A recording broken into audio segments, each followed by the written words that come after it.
I love that you included this next game on the slate because I have had friends that have been in these markets in their first jobs at local TV stations covering this game, and they swear by how passionate this game is, how awesome this game is. Montana at Montana State. Yes. 2 p.m., but you got to go to ESPN Plus to find it. That's okay. Doesn't matter what channel it's on. Doesn't take away how big this is. Over under 56.5.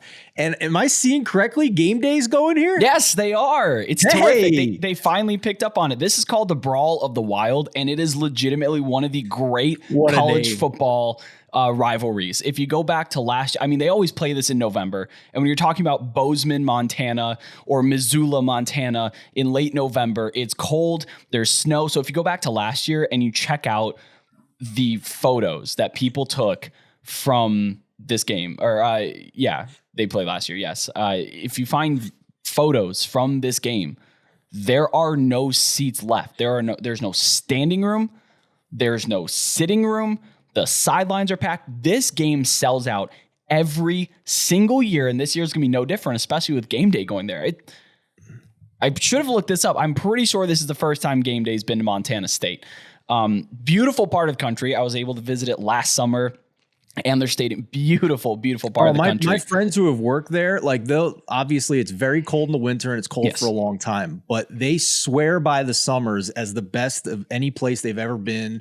Anybody that they know that's been all over, like Nick Faldo, the Hall of Fame golfer, has a ranch up there. They were constantly saying he's retiring up to Montana. Like everybody swears by the summers up in Big Sky Country. Yeah, Montana is just beautiful. The Gallatin Mountains sit right in between the campuses of Montana and Montana State, and that is some of the prettiest drive in the entire United States. I swear by it as well.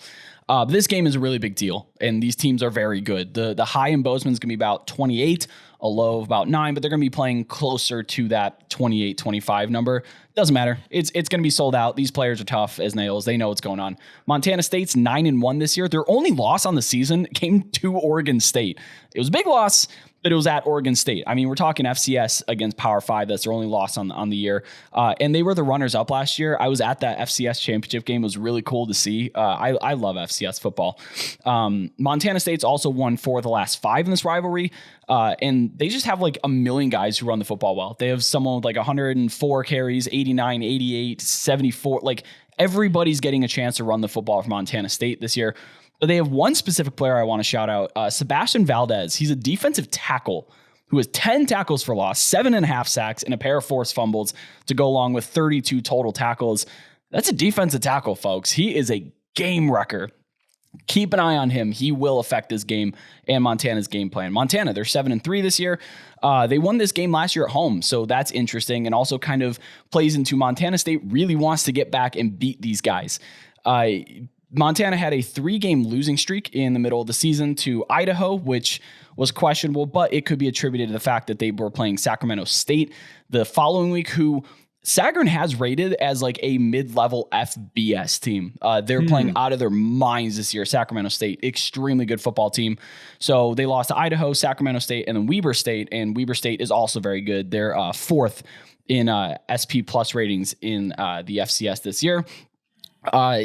There's some discrepancy, and I know that power ratings with FCS teams is questionable. It's interesting. Sagarin favors Montana by almost 7 on a neutral field, but SP Plus only likes Montana by about under 1, 0.9 on a neutral field. Difference.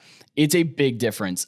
But when you look at the market and you look at the point spread, it's more aligned with Bill Conley's SP Plus. So I think I'm going to take that with a little bit more conviction than I am Sagarin's, but I am keeping that in mind. That said, you got to take Montana State at home, -1.5 in this game. It's going to be a ridiculous home atmosphere. They've been playing out of their minds, and they're just a little bit better on both offense and defense than Montana is this year.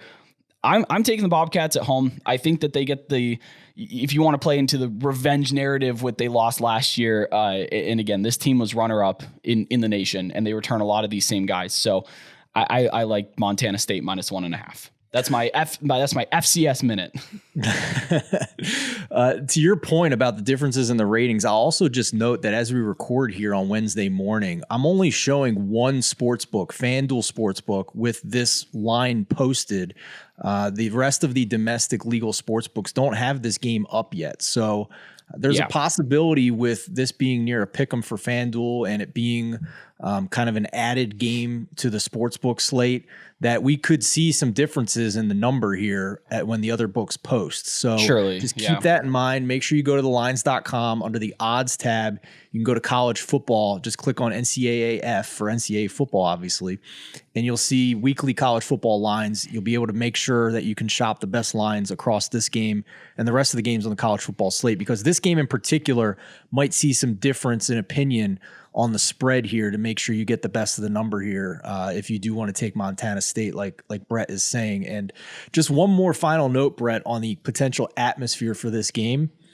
To your point about it being a sellout, I'm looking at StubHub right now.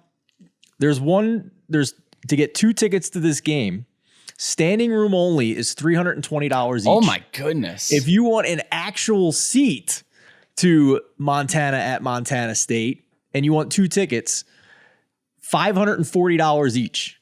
These are Ohio State, Michigan prices. This is the same prices like game 1 and game 2 of the World Series in Houston. It's only like $100 or $200 cheaper than game 6 when Houston won the World Series. Like, this is how big of a deal this is up in Big Sky country. I absolutely love it. I can't wait to see the atmosphere and the environment and all the fans there on game day and everything leading up to it. I know you agree too. Yeah, I have ESPN Plus, so I will be watching this game as it happens. And just a note really quick on the sportsbooks, most sportsbooks haven't put out the line yet. Use that to your advantage. Watch how this line reacts. Watch how the market kind of reacts to this FanDuel line leading up to, I think, usually like Thursday afternoon, maybe Friday morning is when they start to trickle in. And by Saturday morning, all the FCS games will have some sort of line at more than one sportsbook.